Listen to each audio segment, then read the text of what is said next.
Welcome back to Afternoon Live. Your childhood may be in your past, but our next guest says how you were raised is still affecting how you talk to yourself today.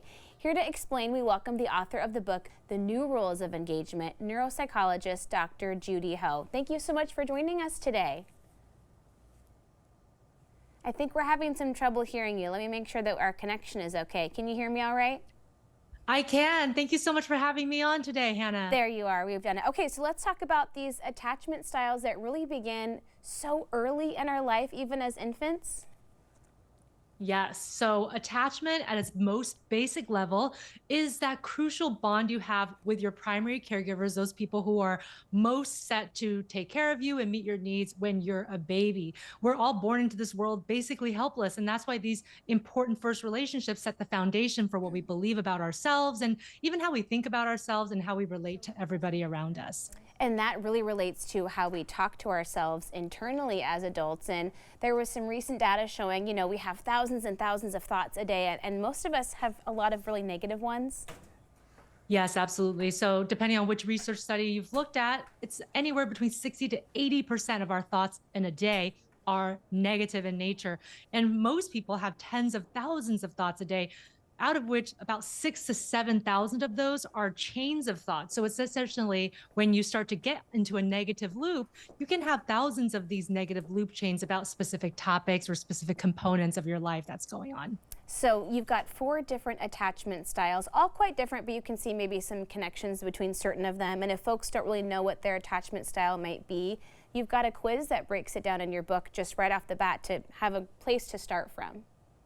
Exactly. And that quiz is also available online for free on my website if you want to check that out. But there are 4 attachment styles, 1 secure and 3 different insecure attachment styles. And they're linked to different types of experiences that people might have had in their earlier childhood years and also how they think about themselves. Do they think that other people are basically trustworthy? Do they think that their own self-concept and self-esteem is dependent on other people? Do they feel like life is always going to be chaotic and they're going to have a difficult time regulating their emotions? Those are some of the key characteristics that emerge from these insecure attachment styles. So we can't go back in time and change our childhood or maybe the attachment style that formed at that time, but you have some ideas of simple, approachable ways we could kind of make some progress forward if we're struggling.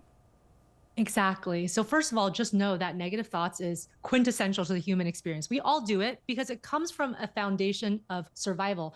We're trying to see potential dangers so that we can survive and thrive. But sometimes our mind goes a little bit too far and is a bit overprotective. So don't blame yourself. Just know that that's part of our evolution and just learn to have more compassion for your negative thoughts. The second thing that's really important is just to start remembering to ask yourself, when you notice a negative feeling or negative behavior that you wish you didn't do, ask yourself this very simple question. What was I thinking just before I noticed this negative feeling or action?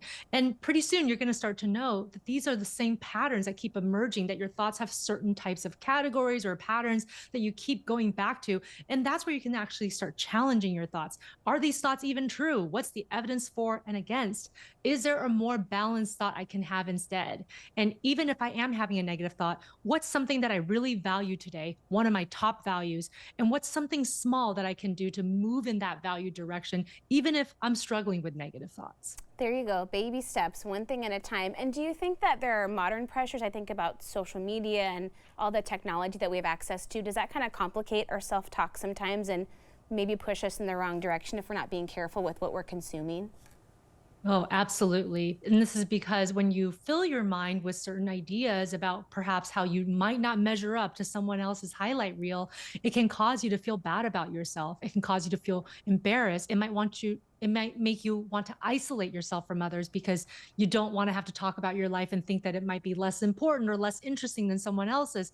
But it is important to, one, know that everyone's social media is some form of a highlight reel. They're not having these amazing moments every single second of the day. And secondly, in real life, quality time is really important. So while social media is a good way to connect with people who are far away, if you spend all of your time passively consuming social media, that's where we see those decrements to your mental health. So it's super important that you create these moments, these mindful moments with people in your life that have more quality to them, that isn't about scrolling through a feed and really just is about sharing thoughts and ideas and maybe an activity that you both enjoy. And it's great perspective too, I think, as parents thinking about social media and attachment styles. Maybe we grew up a certain way and we want to make a couple of changes for our kids. If you have the information going in, it's less overwhelming that, hey, I don't have to repeat a negative pattern. Exactly. And sometimes we do inadvertently repeat negative patterns because it can be kind of automatic. It's what you were exposed to, it's how you were raised. But awareness is key. That's why we're talking about this now.